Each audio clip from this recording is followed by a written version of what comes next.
Hello friends, welcome back to my channel. तो friends, आज की जो वीडियो है, इस वीडियो में हम बिहार स्पेशल कुछ महत्वपूर्ण क्वेश्चन देखेंगे। जी हाँ दोस्तों, अगर आप बिहार शिक्षक भर्ती की तैयारी कर रहे हैं या किसी भी गवर्नमेंट जॉब की तैयारी कर रहे हैं जिसमें कि आपका बिहार स्पेशल प्रश्न आते हैं, तो यह वीडियो आपके लिए बहुत ही इम्पोर्टेंट है।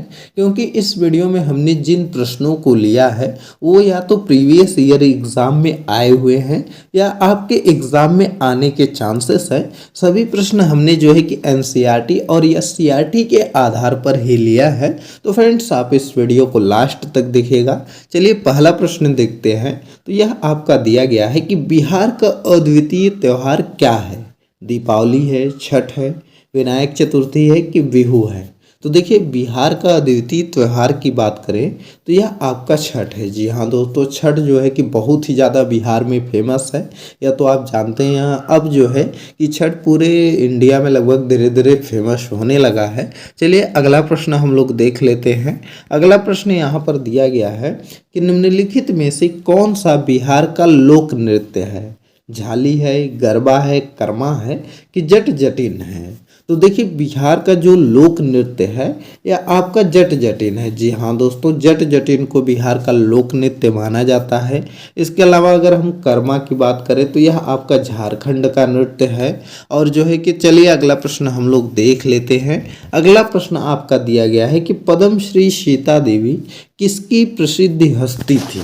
शास्त्रीय नृत्य वह करती थी कि मधुबनी पेंटिंग के लिए थी, कि मैथिली सिनेमा के लिए थी, कि भोजपुरी सिनेमा के लिए थी। तो जो पद्मश्री सीता देवी थी यह मधुबनी पेंटिंग के लिए प्रसिद्ध थी। जी हाँ दोस्तों, मधुबनी पेंटिंग के लिए सीता देवी प्रसिद्ध थी। इनको जो है कि पद्मश्री भी मिला था, तो इसको आप याद रखिएगा। अगला प्रश्न है आपका कि नालंदा महाविहार किसके लिए विख्यात है। महावीर का जन्म स्थल के लिए, संग्रहालय के लिए, पाली अनुसंधान के लिए कि वेनसांग स्मारक के लिए। तो देखिए, नव नालंदा महाविहार जो है यह आपका वेनसांग स्मारक के लिए प्रसिद्ध है। तो इसको आप लोग याद रखिएगा। अगला प्रश्न हम लोग देख लेते हैं। तो अगला प्रश्न आपका दिया गया है कि निम्नलिखित में से किस नगर में सूर्य मंदिर स्थित है। गया में है, रांची में है, देव में है कि बोध गया में है। तो फ्रेंड्स देखिए, अगर हम यहाँ पर सूर्य मंदिर की बात करें तो यह आपका देव में स्थित है। जी हाँ दोस्तों, देव में जो है कि सूर्य मंदिर स्थित है। तो इसको आप याद रखिएगा।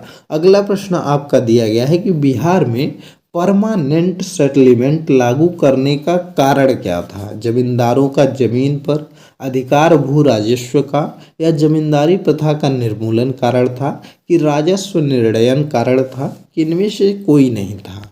तो देखिए, जो बिहार में परमानेंट सेटलमेंट लागू करने का कारण था वह था जमींदारी प्रथा का निर्मूलन। तो ऑप्शन नंबर बी आपका सही हो जाएगा।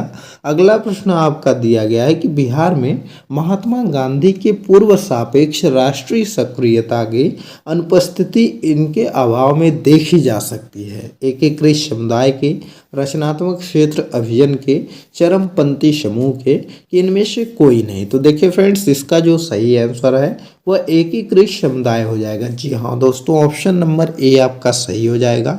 चलिए अगला प्रश्न हम लोग देख लेते हैं। दोस्तों, अगर आपको वीडियो पसंद आ रही हो तो वीडियो को लाइक करिए, और कोई भी क्वेश्चन आपका है तो आप ज़रूर कमेंट करिए। कमेंट करेंगे तो हम उसका रिप्लाई ज़रूर देंगे और नेक्स्ट वीडियो में भी उसको कवर करेंगे। चलिए अगला प्रश्न हम लोग देख लेते हैं। यह है कि इस क्षेत्र में राहुल संस्कृतायन 1920 के असहयोग आंदोलन में सक्रिय थे। छपरा में राहुल संस्कृतायन सक्रिय थे, कि पटना में थे, कि लखनऊ में थे, कि दिल्ली में थे। तो देखिए, राहुल संस्कृतायन 1920 का जो आपका असहयोग आंदोलन हुआ था उसमें छपरा में असक्रिय थे। जी हाँ दोस्तों, ऑप्शन नंबर ए सही हो जाएगा। असहयोग आंदोलन जो आपका शुरू हुआ था वह 1 अगस्त 1920 को शुरू हुआ था। तो इसको भी आप याद रखिएगा। अगला प्रश्न आपका दिया गया है कि चंपारण नील आंदोलन के राष्ट्रीय नेता कौन थे। महात्मा गांधी थे, राम सिंह थे, बाबा रामचंद्र थे, कि बिरसा मुंडा थे। तो देखिए, चंपारण नील आंदोलन के अगर राष्ट्रीय नेता की बात करें तो यह आपके महात्मा गांधी हो जाएंगे। जी हाँ दोस्तों, महात्मा गांधी जी जो है कि राष्ट्रीय नेता थे, तो इसको आप याद रखिएगा। अगला प्रश्न हम लोग देख लेते हैं। अगला प्रश्न आपका है कि हजारीबाग में बिहार स्टूडेंट कॉन्फ्रेंस का 16वां अधिवेशन कहाँ हुआ था। तो 1921 में हुआ था, 1922 में हुआ था, 1923 में हुआ था कि 1925 में हुआ था। तो देखिए, अगर हम 16वें अधिवेशन की बात करें तो हजारीबाग में बिहार स्टूडेंट कॉन्फ्रेंस का 16वां अधिवेशन 1921 ईस्वी में हुआ था। तो इसको आप याद रखिएगा, यह मोस्ट इम्पॉर्टेंट आपका क्वेश्चन है, बहुत बार आपके एग्जाम में आया हुआ है, तो इसको आप याद रखेंगे। अगला प्रश्न है कि गांधी जी ने भारत में पहली बार सत्याग्रह आंदोलन बिहार में कहाँ प्रारंभ किया था। पटना में किया था कि बेतिया में किया था कि चंपारण में किया था कि छपरा में किया था। तो गांधी जी द्वारा जो पहला सत्याग्रह आंदोलन प्रारंभ किया गया था, यह आपका चंपारण में किया गया था। जी हाँ दोस्तों, चंपारण में जो तिनकठिया प्रणाली थी उसको समाप्त करने के लिए गांधी जी जो है वहाँ पर सत्याग्रह आंदोलन किए थे और उसके बाद इसको समाप्त करवाया था। अगर हम तिनकठिया प्रणाली की बात करें तो तिनकठिया प्रणाली वह होती थी कि जैसे 1 बीघा में 20 बिस्वा होता है, तो क्या होता था कि किसानों को मजबूरन हर हाल में अगर 1 बीघा खेती वह कर रहे हैं तो उनको 3 बिस्वा पर जो है कि नील की खेती करनी पड़ती थी। तो इसी को जो है कि समाप्त करने के लिए गांधी जी ने सत्याग्रह आंदोलन चलाया था। चलिए अगला प्रश्न हम देखते हैं कि 1922 में गया के इंडियन नेशनल कांग्रेस के अधिवेशन के अध्यक्ष कौन थे। चित्तरंजन दास थे, हकीम अजमल खान थे, डॉक्टर राजेंद्र प्रसाद थे कि एस एन बनर्जी थे। तो देखिए 1922 का जो इंडियन नेशनल कांग्रेस का अधिवेशन हुआ था, इसके अध्यक्ष चित्तरंजन दास थे। जी हाँ दोस्तों, इसको आप लोग याद रखिएगा। अगला प्रश्न हम लोग देखते हैं कि बिहार कांग्रेस सोशलिस्ट पार्टी का गठन कब हुआ था। 1930 में, 1931 में, 1932 में, 1935 में। तो बिहार कांग्रेस सोशलिस्ट पार्टी का जो गठन हुआ था यह 1931 ईस्वी में हुआ था। तो इसको आप याद रखिएगा। अगला प्रश्न आपका है कि बेगूसराय में चौकीदारी कर के विरुद्ध आंदोलन का एक हिस्सा था। असहयोग आंदोलन का, खिलाफत आंदोलन का, भारत छोड़ो आंदोलन का, सविनय अवज्ञा आंदोलन का। तो देखिए बेगूसराय में जो है कि चौकीदारी कर ना देने का विरुद्ध आंदोलन जो था वह आपका यहाँ पर यह सविनय अवज्ञा आंदोलन था। जी हाँ दोस्तों, ऑप्शन नंबर डी आपका सही हो जाएगा। सविनय अवज्ञा आंदोलन में जो है कि बेगूसराय में चौकीदारी कर देने से मना कर दिया था। तो इसको आप याद रखिएगा। अगला प्रश्न हम लोग देख लेते हैं। अगला प्रश्न आपका है कि बिहार के उस क्रांतिकारी का नाम बताइए जिसने सितंबर में हिंदुस्तान सोशलिस्ट रिपब्लिक आर्मी की बैठक में भाग लिया था।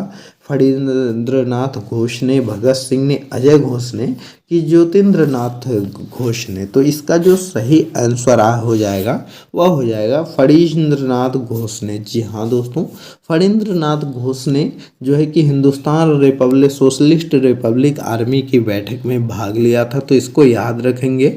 अगला प्रश्न है कि चंपारण आंदोलन में कौन संबंधित नहीं था। जयप्रकाश नारायण, डॉक्टर राजेंद्र प्रसाद, अनुग्रह नारायण सिंह, इनमें से कोई नहीं। तो देखिए चंपारण आंदोलन में जो है कि जयप्रकाश नारायण ने भाग नहीं लिया था। जी हाँ दोस्तों, उसमें आपका राजेंद्र प्रसाद ने भी भाग लिया था, अनुग्रह नारायण सिंह ने भी भाग लिया था। तो ये वाला ऑप्शन आपका इसमें सही हो जाएगा कि इन्होंने जो है कि जयप्रकाश नारायण ने भाग नहीं लिया था। अगला प्रश्न आपका है कि गांधी जी का चंपारण सत्याग्रह किससे जुड़ा था। तिनकठिया प्रणाली से, इजारादारी से, जिनमें से किनमें से कोई नहीं। तो गांधी जी का जो चंपारण सत्याग्रह था यह आपका तिनकठिया प्रणाली से जुड़ा था। जी हाँ दोस्तों, तिनकठिया प्रणाली से जो है कि नील की खेती जो होती थी उसी से जुड़ा था। तो इसको आप लोग याद रखिएगा। अगला प्रश्न आपका है कि प्रभावती देवी किस क्षेत्र में स्वतंत्रता संग्राम सेनानी थी। पटना में थी कि शाहाबाद में थी, भागलपुर में थी कि चंपारण में थी। तो देखिए अगर हम प्रभावती देवी की बात करें तो यह आपके चंपारण में जो है कि स्वतंत्रता संग्राम सेनानी थी। तो इसको आप याद रखिएगा। यह भी प्रश्न आपका मोस्ट इम्पॉर्टेंट प्रश्न है, तो इसको आप जरूर याद रखिएगा। अगला प्रश्न आपका है कि बंगाल के किस नवाब ने मुंगेर की अपनी राजधानी बनाया था? अलीवर्दी खान ने, मीर कासिम ने, मीर जाफर ने, किस राजउद्दौला ने? तो देखिए मुंगेर को अगर राजधानी की बात करें तो यह बनाया था मीर कासिम ने। जी हाँ दोस्तों, मीर कासिम ने बंगाल के जो है कि बंगाल का यह राजा था और इसने अपना जो है कि मुंगेर को राजधानी बनाया था। तो इसको आप जरूर याद रखिएगा। अगला प्रश्न है कि निम्नलिखित में से किस भारतीय को रॉबर्ट क्लाइव ने बिहार का नायाब दीवान नियुक्त किया था? ओमी चंद को, मानिक चंद को, सिताब राय को, कि राय दुर्लभ को? तो देखिए अगर रॉबर्ट क्लाइव की बात करें तो यह जो दीवान नियुक्त किया था यह सिताब राय को किया था। जी हाँ दोस्तों, ऑप्शन नंबर सी आपका सही हो जाएगा। अगला प्रश्न है आपका कि गोल घर का निर्माण किस गवर्नर जनरल के समय में हुआ था? वॉरेन हेंगिस्ट के समय में, लॉर्ड हार्डिंग के समय में, लॉर्ड कॉर्नवालिस के समय में, कि सर जॉन शेर के समय में?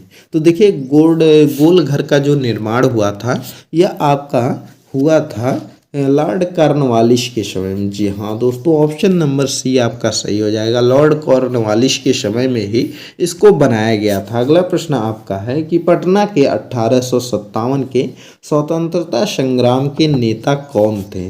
पीर अली थे, कुशल सिंह थे, जुआर सिंह थे, कुंवर सिंह थे? तो देखिए पटना में जो 1857 का स्वतंत्रता संग्राम हुआ था उसके नेता थे पीर अली खान। जी हाँ दोस्तों, पीर अली खान ने इस समय नेतृत्व किया था। तो इसको आप याद रखेंगे। कुंवर सिंह आपके जगदीशपुर से जो है कि नेतृत्व किए थे, तो इसको भी याद रखेंगे। अगला प्रश्न आपका है कि 1830 के दशक में पटना नगर केंद्र था वहाबी आंदोलन का, सन्यासी विद्रोह का, मुंडा विद्रोह का, कि इनमें से कोई नहीं? तो 1830 में जो पटना नगर था वह आपका वहाबी आंदोलन का जो है केंद्र था। तो इसको आप याद रखेंगे। यह भी आपका मोस्ट इम्पॉर्टेंट क्वेश्चन है, 4-5 बार आपके एग्जाम में पूछा गया है, तो इसको जरूर याद रखेंगे। अगला प्रश्न आपका है कि 1866 से 86 के नील खेतिहारों के बिहार में हुए विद्रोह के क्षेत्र की पहचान करिए। मुजफ्फरपुर एवं छपरा, चंपारण एवं मुजफ्फरपुर, दरभंगा एवं चंपारण, मधुबनी एवं बेगूसराय। तो देखिए 1866 और से लेकर के 86 के बीच जो नील खेतिहारों ने बिहार में हुए विद्रोह जो हुआ था वह आपका चंपारण और मुजफ्फरपुर में हुआ था। तो इसको आप लोग याद रखिएगा। अगला प्रश्न आपका दिया गया है कि इल्तुतमिश ने बिहार में अपना प्रथम सूबेदार किसे नियुक्त किया था? एवाज को, नसीरुद्दीन शाह महमूद को, कि मलक जानी को, कि अली मदीन को? तो देखिए इल्तुतमिश ने बिहार में अपना जो प्रथम सूबेदार नियुक्त किया था वह किया था मलिक जानी को। जी हाँ दोस्तों, ऑप्शन नंबर सी आपका सही हो जाएगा। मलिक जानी को अपना सूबेदार बनाया था। तो अगला प्रश्न आपका है कि अकबर के बंगाल तथा बिहार को मुगल साम्राज्य में कब मिलाया था? 1590, 1575, 1576, कि इनमें से कोई नहीं? तो देखिए अकबर ने जो बंगाल को बिहार में मिलाया था तो यह मिलाया था 1576 ईस्वी में। ऑप्शन नंबर सी सही हो जाएगा। और फ्रेंड्स अकबर के बारे में अगर हम बात करें तो अकबर ने दीन ए इलाही जो है कि धर्म चलाया था और उसको एक्सेप्ट करने वाला पहला हिंदू बिरबल था और अंतिम हिंदू भी वही था। तो इसको आप याद रखिएगा। चलिए अगला प्रश्न हम लोग देख लेते हैं। अगला प्रश्न आपका है कि किसने प्राचीन पाटलिपुत्र नगरी के स्थान पर पटना शहर बसाया था? शेर शाह ने, जहांगीर ने, बादशाह अकबर ने, कि शाहजादा परवेज ने? तो देखिए प्राचीन पाटलिपुत्र के नाम पर जो पटना शहर को बसाया था यह शेर शाह ने बनाया था। जी हाँ दोस्तों, ऑप्शन नंबर ए आपका सही हो जाएगा। शेर शाह ने जो है कि पटना शहर को बसाया था। अगला प्रश्न है कि मध्यकाल के किस शासक के शासनकाल में बिहार का समूचे उत्तर भारत में राजनीतिक प्रभाव रहा था? हुमायूं के समय में, जहांगीर के समय में, अकबर के समय में, शेरशाह सूरी के समय में? तो देखिए जो मध्यकाल में शासनकाल में बिहार का समूचे उत्तर भारत में राजनीतिक प्रभाव रहा था यह शेरशाह सूरी के समय में रहा था। जी हाँ दोस्तों, ऑप्शन नंबर डी सही हो जाएगा। शेरशाह सूरी जो है कि बिहार का सबसे लोकप्रिय राजा था। तो इसको भी आप याद रखिएगा। अगला प्रश्न है कि मुगलों के पतन के बाद बिहार किसके अधीन हो गया था। वह स्थानीय जागीरदारों के अधीन हो गया था कि ये अलग प्रांत बन गया था कि बंगाल के नवाबों के अधीन हो गया था कि इनमें से कोई नहीं। तो देखिए जब मुगलों का पतन हो गया था तो उसके बाद जो बिहार है वह बंगाल के नवाबों के अधीन हो गया था। जी हाँ दोस्तों, पश्चिम बंगाल के जो नवाब थे उनके अधीन जो है कि बिहार हो गया था। तो इसको आप याद रखेंगे। अगला प्रश्न आपका है कि सम्राट शाह आलम द्वितीय ने ईस्ट इंडिया कंपनी को बंगाल तथा उड़ीसा की दीवानी कब प्रदान की थी। 12 अगस्त 1765 को कि 18 अगस्त 1765 को कि 29 अगस्त 1765 को कि इनमें से कोई नहीं। तो देखिए सम्राट शाह आलम द्वितीय ने जो ईस्ट इंडिया कंपनी को बंगाल तथा उड़ीसा की दीवानी प्रदान की यह 12 अगस्त 1765 ईस्वी को की थी। जी हाँ दोस्तों, 12 अगस्त 1765 को इन्होंने प्रदान की थी।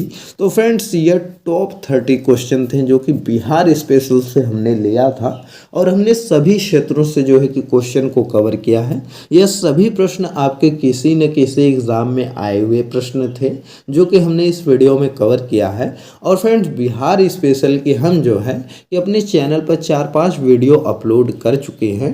तो अगर आप बिहार के किसी एग्ज़ाम की तैयारी कर रहे हैं तो आप उन वीडियोस को भी देख लीजिएगा, क्योंकि अगर आप यह सभी वीडियो देख लेते हैं जो कि हमने बनाया है तो इतना गारंटी है कि अगर बिहार स्पेशल से कोई भी प्रश्न बनेगा तो आपका नहीं छूटेगा, आप उसको कर पाएंगे। और फ्रेंड्स हम आगे भी बिहार स्पेशल के प्रश्न लाते रहेंगे, तो इसलिए आप लोग चैनल को जरूर सब्सक्राइब कर लीजिए। चलिए मिलते हैं अगली नई वीडियो में। वीडियो पसंद आई हो तो वीडियो को लाइक करिए, ज़्यादा से ज़्यादा शेयर कर दीजिए।